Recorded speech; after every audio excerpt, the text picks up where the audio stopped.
द्रविडं त्वमेव त्वमेव सर्वं मम देव देवा। श्री गर्ग संहिता के विश्वजित का 25वां अध्याय। प्रद्युम्न का एक युक्ति के द्वारा गणेश जी को रणभूमि से हटाकर गुहक सेना पर विजय प्राप्त करना और कुबेर का उनके लिए बहुत सी भेंट सामग्री देकर उनकी स्तुति करना। फिर प्राग ज्योतिषपुर में भेंट लेकर प्रद्युम्न का विरोधी वानर द्विविद को किष्किंधा में फेंक देना। प्रद्युम्न बोले, बेटा, ये महाबली गणेश साक्षात भगवान श्री कृष्ण की कला हैं। इन्हें देवता भी नहीं जीत सकते, फिर भूतल के मनुष्यों की तो बात ही क्या है। जिनके निकट इनका वास है उनके पक्ष की पराजय नहीं होती। पूर्व काल में भगवान श्री कृष्ण ने शिवलोक में इन्हें ऐसा ही वर दिया था। यदि ये यहाँ रहेंगे तो हम लोगों की कदापि विजय नहीं हो सकती। भगवान श्री कृष्ण के वरदान से इनका बल बहुत बड़ा चढ़ा है और ये शत्रु पक्ष में चले गए हैं। इसलिए तुम प्रचंड मार्जार बड़ा भारी बिलाव होकर हुंकार करते हुए युद्ध भूमि से बलपूर्वक इनके चूहे को मार भगाओ। इस महायुद्ध में अपने फूतकारों के द्वारा 10 दिशाओं में उसे खदेड़ो। जब तक मैं शत्रु सेना पर विजय पाता हूँ तब तक तुम इसे शीघ्र ही दूर भगाने का प्रयास करो। श्री नारद जी कहते हैं, राजन, तब भगवान अनिरुद्ध ने प्रचंड मार्जार का रूप धारण किया। वे गणेश जी से अलक्षित ही रहे। वैष्णवी माया के प्रभाव से गणेश जी उन्हें पहचान न सके। वे प्रचंड मार्जार विकट फूतकार करता हुआ चूहे के समान कूद पड़ा। राजन, वे मुंह फाड़ फाड़ कर निरंतर उसे देखने और तीखे नखों से विशेष चोट पहुंचाने लगा। चूहा उस बिलाव को देखते ही भय से विहल हो गया और तुरंत कांपता हुआ रणभूमि से भाग चला। क्रोध से भरा हुआ मार्जार स्थूल रूप धारण करके उसका पीछा करने लगा।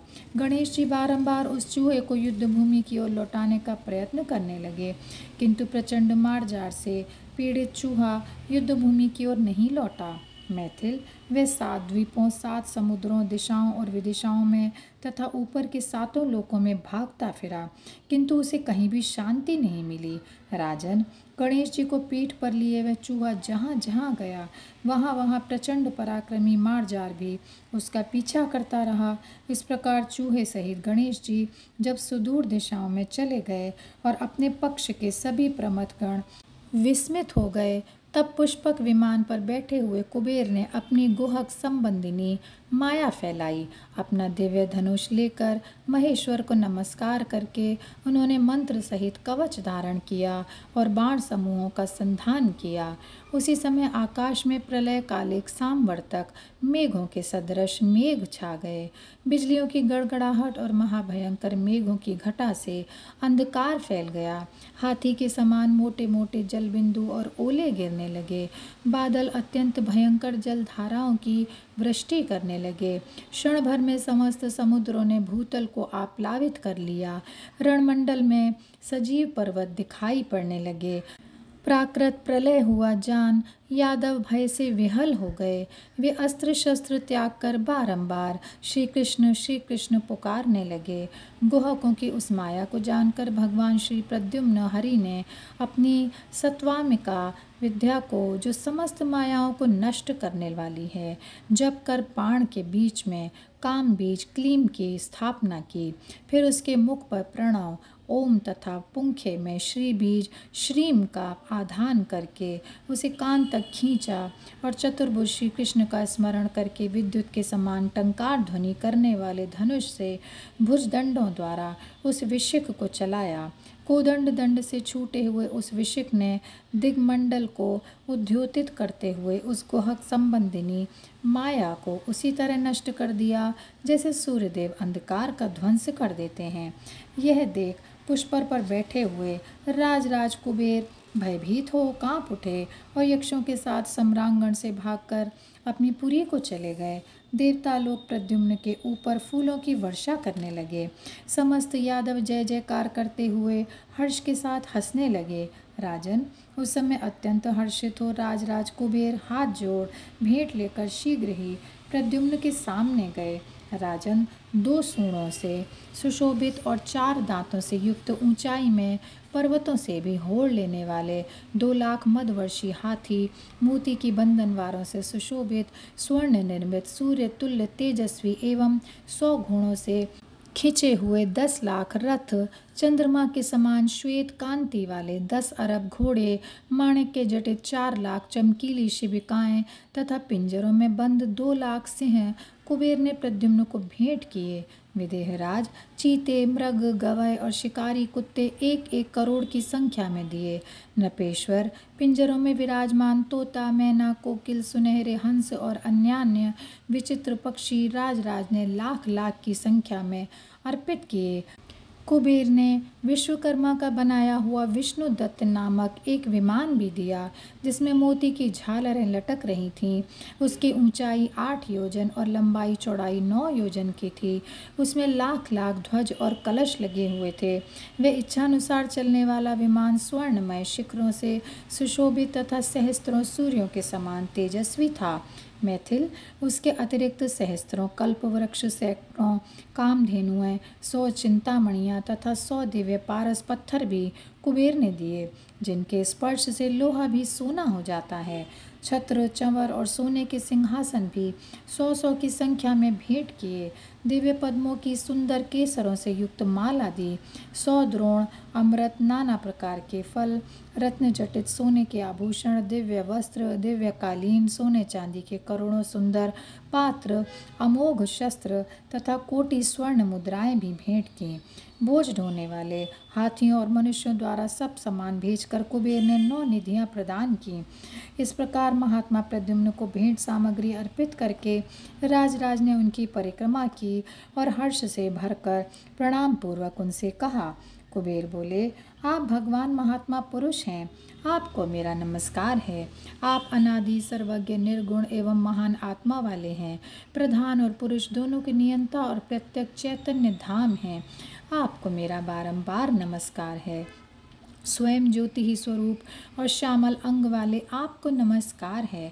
आप वासुदेव को नमस्कार, संकर्षण को नमस्कार, प्रद्युम्न, अनिरुद्ध एवं सात्वत भक्तों के प्रतिपालक आपको मेरा नमस्कार है।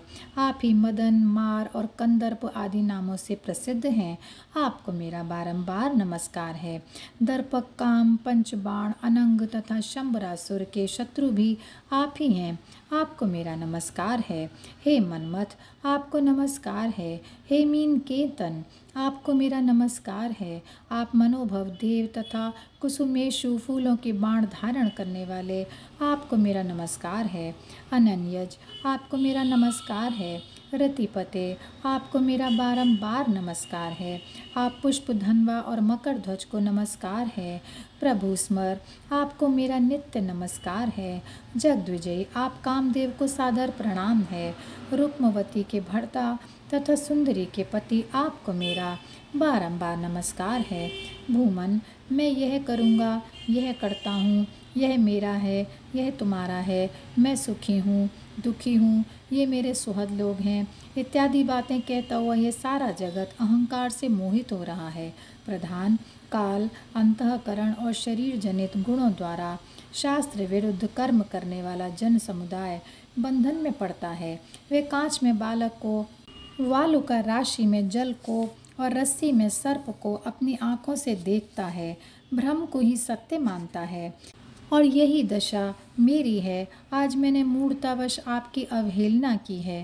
प्रभो, आपकी माया से मेरा चित्त मोहित था, इसलिए मुझसे ऐसा अपराध बन गया। परंतु जैसे पिता बालक के अपराध को अपने मन में स्थान नहीं देता, उसी प्रकार आप भी मेरे अपराध को भुला देंगे। आपकी कृपा से फिर मेरी ऐसी बुद्धि कभी ना हो। आपके चरणार विंदों में सदा मेरी पराभक्ति बनी रहे, जिसे सर्वोत्कृष्ट माना गया है। आप मुझे वैराग्य युक्त ज्ञान, जो परम कल्याण का आधार है, प्रदान करें और अपने भक्तजनों के प्रशस्त सत्संग का अवसर देते रहें। श्री नारद जी कहते हैं, राजन, जो प्रातः काल उठकर प्रद्युम्न के कल्याणमय स्तोत्र का पाठ करेगा उसके संकट काल में साक्षात श्री हरि सदा सहायक होंगे। राजन, इस प्रकार स्तुति करने वाले यक्षराज कुबेर से भगवान प्रद्युम्न हरि ने कहा, बहुत अच्छा, ऐसा ही होगा। फिर उन्होंने सिर पर धारण करने योग्य पद्मराग मणि दी। डरो मत, यों कहकर अभय दान देकर यादवेश्वर प्रद्युम्न ने कुबेर को लीला छत्र, चंवर और मणिमय सिंहासन प्रीति पुरस्कार के रूप में प्रदान किए। तदनंतर प्रद्युम्न की परिक्रमा कर तथा उन्हें प्रणाम करके धनेश्वर राज अलकापुरी को चले गए। महात्मा प्रद्युम्न के द्वारा राज कुबेर की पराजय हुई सुनकर किन्हीं राजाओं ने भी उनके साथ युद्ध नहीं किया। सबने सादर भेंट अर्पित की।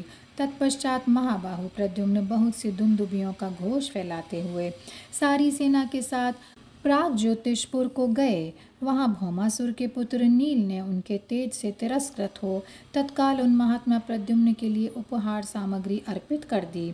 प्राग ज्योतिषपुर के द्वार पर द्विविद नामक महाबली वानर रहता था, जिसे पहले प्रद्युम्न ने बाण मारा था। उसने रोष के आवेश में उठकर अपने दांतों और तीखे नखों से बहुत से वीरों और घोड़ों को विदीर्ण कर दिया और भौहें टेढ़ी करके वह जोर जोर से गर्जना करने लगा।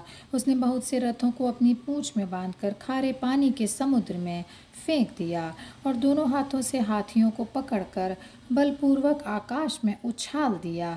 श्री कृष्ण कुमार प्रद्युम्न ने उस वानर को शत्रुता के भाव से युक्त जानकर उसके विरुद्ध शांग धनुष द्वारा एक बाण चलाया। उस बाण ने उसे सहसा उठाकर बलपूर्वक आकाश में घुमाया और पूर्ववत उस महाकपि को किष्किंधा में ले जाकर पटक दिया। फिर वे प्रकाशमान बाण प्रद्युम्न के तरकस में लौट आया और यहीं पर यह अध्याय समाप्त होता है। जय श्री कृष्णा, जय श्री कृष्णा, जय श्री कृष्णा।